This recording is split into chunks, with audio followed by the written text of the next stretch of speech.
يا أيها الذين آمنوا لا تحرموا طيبات ما أحل الله لكم ولا تعتدوا إن الله لا يحب المعتدين.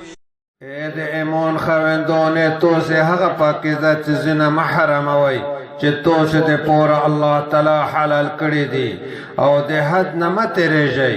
بېشک الله تعالی د حد نه تېرېدونکی نه خوښوي.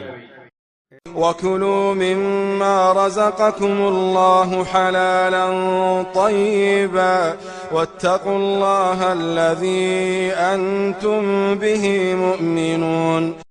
توسې د هغه رزق نه چې الله تعالی توسې ته درکړی دی حلال پاکیزه خورئ او د هغه الله تعالی نه وویرېږئ چې توسې په هغه ایمان لرونکي یئ.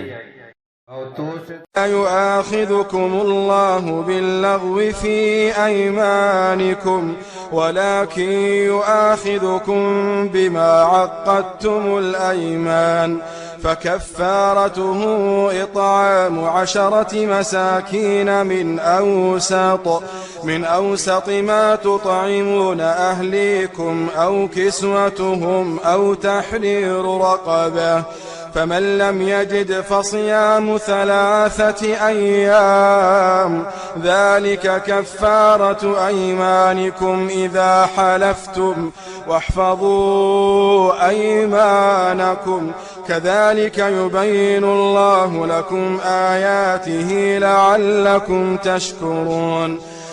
الله تعالی توسې په خپل قسمینه کې په لغوه قسم سره نه نسی او لیکن توسې په هغه قسمینه باندې نسی چې توسې پوخه خوړلې وي نو د دې قسم کفاره 10 مسکینانو ته خوراک ورکول دي د هغې درمیانه خوراک نه چې توسې په خپل کورینه کې خورئ یا د هغې 10 مسکینانو جامه ده یا د یو څټ د غلام یا وینځې ازادول دي نو چا چې دا پیدا نه کړل نو د هغې په ذمه 3 ورځې روژې دي.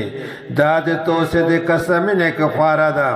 کله چې توسې قسم وخورئ او توسې د خپل قسمینې حفاظت کوئ همدارنګه الله تعالی توسې ته خپل آیتونه بیانوي د دې دپاره چې توسې شکر وباسئ.